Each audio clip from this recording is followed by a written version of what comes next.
You're traveling a lot. You see how fractured the world is today, and there's a lot of negativity. How can people do self-care? How can they lean into themselves and trust themselves more? Be aware who has your ear. You think it is your servant, but the servant has become your master and will make you destroy your house. So the lesson I give to people, learn to switch off. You don't need this phone all the time. You don't need this technology to be happy. It's numbing you. Meditate, do yoga, find a practice of healing, and that will lead to true happiness. Hi, and welcome to Speaker Life. I'm your host, and with me today is an amazing thought leader and such an amazing story, Ishan Shivanand. Welcome to the show, Ishan. Thank you so very much. So, Ishan, I was so intrigued when I found out that you're a thought leader recently, but you started out as a monk. Can we share your story with our viewing audience? Yes, so I won't say I started out and then it stopped. I still live my life as a monk. It's these tenets of discipline that you are raised with, and then you allow yourself to be submerged. And this tenets, this code is very important in today's world. So how the story starts is I was born in a monastery to an ancient order, very old, thousands of years. And these are the monks. This is the tradition. It's known as the Shaivite tradition that gave birth to yoga, that gave birth to meditation. And the whole objective in this order is to purify yourself so that you can hear the knowledge of the universe. That's how they got the Vedas. That's how they were able to decipher so much of knowledge that exists, because they have that power to connect. And that's what yoga means, to connect. So I was born to the head monk, and I was an introvert. I liked to mind my own business and practice. And a monastery is a perfect place. You farm, you have animals, you have peers, and you learn, and you can be invisible, which is perfect for an introvert. But as time went on, then somebody has to lead the order, lead thousands of people, be their guide. And the head monk, who is my father, chose me. Now imagine the introvert who's happy in the shadows has to now come and be a voice of compassion to thousands of people around the world. And I remember how he broke that news to me was he sent me to Malaysia. And it's a different country. I've never been outside of India at that time. And there's this huge place there, Shah Alam. And there were about 1,000 people there, all different demographics. And so much so I haven't even seen people who are not South Asian ever before. And I have this whole group of people, and I don't know why. And the other monks, they just take me near the stage, and I don't know why. They're like, "You're going to lead this conference." And I suddenly die inside 1,000 deaths. What am I supposed to do? And I said, I want to call my teacher. I want to call my guide. Show me the way. And I call him, and I said, "Why did you do this to me? What am I supposed to do? What am I supposed to teach?" And you know what he said to me? "Trust your practice." Wow. Everything that you have learned, trust yourself. I believe in you. And those words that he said, "I believe in you." I got on stage, I meditated, I connected to my breath, I let my breath connect to the universe, and something started to flow through me. And all I remember is after that, applause and everybody happy. And when I came down from the stage, I went to the camera guy and I told him, "Can I see what I said? Because even I don't do." I know, right? When you're in the zone speaking and you're connected, you don't even know what you're saying. It just kind of flows. Yes, and you connect to this subconscious powerhouse that you are. And we live such a shallow life. We make this mask and we think that this is who we are because we let other people define us. But if we just take that small effort, we take those steps to find ourselves, then such power is revealed. That's what I try to teach all the young people. And I say to them, you deserve better from yourself. Oh, wow. So, Ishan, why, you're traveling a lot. You see how fractured the world is today, and there's a lot of negativity. How can people do self-care? How can they lean into themselves and trust themselves more? So there is this ancient story in India. Have you ever heard of this festival called Diwali? No, I haven't. So the whole of South Asian continents, countries like Thailand, India, they have this festival, and the festival is about a god king called Ram, and he was sent into exile. And then there's a lot of wars that happen when he was in exile, etc., etc. But the story is very important, and I like to share just an important part of the story. And all your South Asian listeners, they'll be very surprised, because many times I ask people, what's the lesson you learn from this story, Ramayana? And they say, oh, it's to be chivalrous, to surrender, to be divine. But if you ask me, the real lesson is be aware of your servant. So in this story, it's crazy. Ram's father, the god king's father, has two wives. One of the wives, Kekai, she is so pretty, so nice, so happy, so in a state of bliss. But she has a maid, and the maid's name is Mantra. And every day this lady, Kekai, comes back home. The maid is telling her, slowly hypnotizing her, brainwashing her, why are you happy? Your son will never be king. It's the other wife's son who will be king. You should not be happy. You should be depressed. You should be angry. And slowly, Kekai's brain gets corrupted. She gets poisoned. And she goes to her husband and tells him to throw away his beloved son into exile. Wow. And the kingdom burns. So the lesson is, be aware. Today, the servant is not a maid. It is our cell phones. We are thinking that this technology, we are giving it work, but we are not giving it work. It is slowly corrupting us. We are very happy. We have 1,001 reasons to be grateful, but this technology that we have in our hands is telling us we are not pretty enough, we are not rich enough, we are unhappy, and we should surrender to negativity and hate. Wow. And the lesson that this 1,000-year-old scripture tells us, be aware who has your ear. You think it is your servant, but the servant has become your master and will make you destroy your house. So the lesson I give to people, learn to switch off. You don't need this phone all the time. You don't need this technology to be happy. It's numbing you. Meditate, do yoga, find a practice of healing, and that will lead to true happiness. So, Ishan, what would you tell a new speaker as far as you're supposed to speak about your purpose? And really, you should be speaking for your audience, for the benefit of your audience.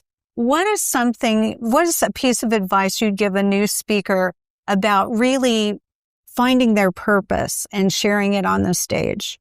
Learn to spend time with yourself. Your purpose is something that should come out from you. You should know yourself.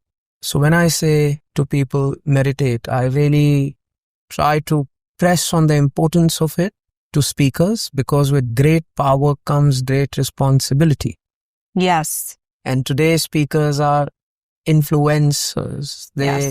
They are the ones who think, and there are a lot of young and impressionable minds behind a cell phone that have outsourced thinking to these influencers.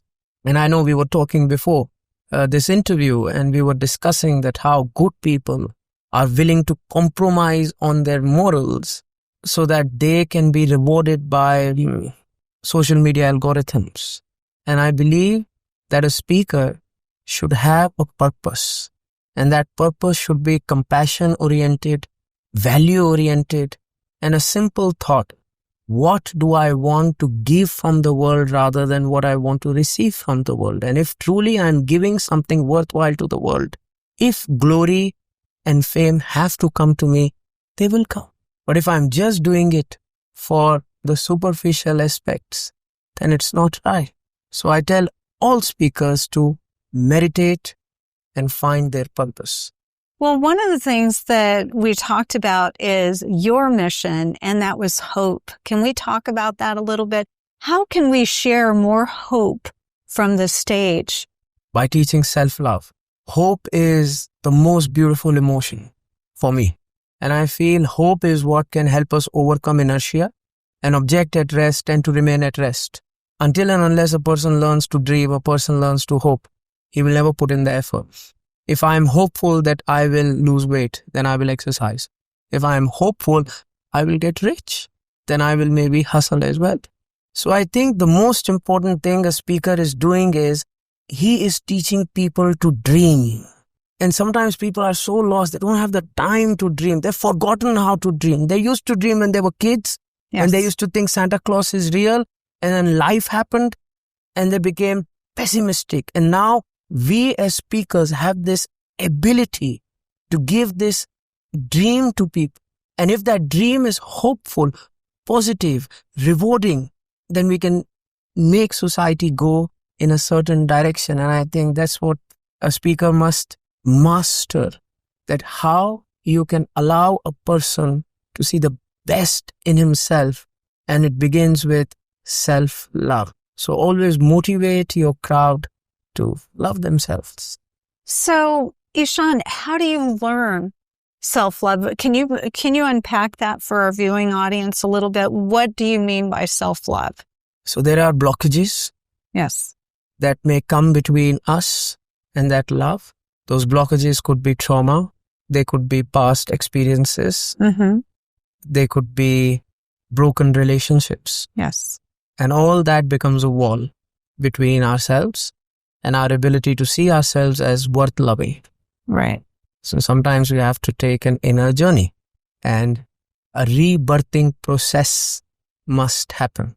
And that rebirthing process is a self-contemplation, a meditation, a breath work, whatever that journey, so that I can slowly eradicate those blockages and find love. In my path, that journey is yoga. Yes. But for someone else, it could be travel. Right. But that journey needs to be taken. And I think this journey begins with a simple fact, a simple thought, even before self-love. And that thought is, I deserve happiness. Why do you think, Ishan, when we're children, we're so optimistic. We really love life. And, you declare at 2 years old, 4 years old, you're going to be president. When does that change? And why does that change? Because the bubble bursts. Our parents try to love us in the way they think is the best. And they make this bubble. They try to protect us in whichever way they think is correct. And I'm not saying any parenting style is better than the other. Our parents do whatever they can. And then they make this bubble. And then we are living our life through our parents' views and eyes. Right. And then one day that bubble bursts. And our whole life perspective shatters. And we go through this whole phase of cognitive dissonance. That this is what I thought was real. This is what I was taught was real, and it is not. And if this is not real, then what is real? And this whole phase of nihilism comes. In yoga, they look at this nihilism and they say that this is the best thing that could happen to someone. Right. Because now from illusion, you can start to walk towards your truth if you are willing to make the effort. But if you ignore this phase of nihilism, then from this nihilism comes a lifetime of numbing or consumption. That, okay, life has no meaning, everything is useless, so I must get by, I must drink coffee to wake up and drink wine to sleep. And then that is a doom spiral. So I feel that when this balloon pops is when the right education is very important for the child. Otherwise, he will forget to dream. So, Ishan, what's your ideal audience? If you could speak on any stage in the world, who would you like to reach? What audience? I would like to reach the youth in colleges. I think that's brilliant. Because they are the ones whose bubbles are, at that point of being popped, and especially today's youth, because the world that we've created for them is a very weird world. They are studying, and what they're studying is already obsolete. They are entering a world of AI where the robots will take their jobs. The economy is weird, such a massive bubble. And the youth understands that there is going to be a period of uncertainty. And at that times, if we do not give them these resilience training tools, then 20 years down the line, we are looking at a healthcare system, especially the mental healthcare system, that will collapse. And we will not be able to economically deal with the mental health cost that is associated with all the nonsense that is happening. Because even things like COVID, 3 years of lockdowns, we don't know what the long-term impact is going to be. And all this that's happening, we don't know what the long-term impact is, but we know that there is going to be a huge cost associated with mental health. And we must start preparing now. We must start teaching our kids now the resilience training. So we should not look at yoga as if it's a hobby or it's something for the ultra wealthy to just enjoy and find a purpose. We should look at it as a life skill, like swimming, because the storm is coming. How prepared are we for it? Oh, such a good point. Now, you have a new book called The Practice of Immortality. Can we talk about this book a little bit? Yes, ma'am. So what inspired you to write the book? I think the book can reach places and the book can overcome the barriers of time. Because generally when I would teach meditation, I only have few days with people and then I have to teach whatever I know. Right. And then people have to learn in that time. And sometimes they're not in the headspace or sometimes it's not easy for them. Right. But when they take the book home, they take Ishan home as a friend. And then they can take their own time at their own pace, learn everything I have to teach, experience my message. And I think this is a more personal way to get my message to people in their comfort zone. And that's what I wanted to do with this book. Oh, that's wonderful. So, Ishan, I've really loved having you here. Will you come back? Anytime, anything for you. Oh, thank you. This has been Leah Woodford with Speaker Life. Thanks for watching.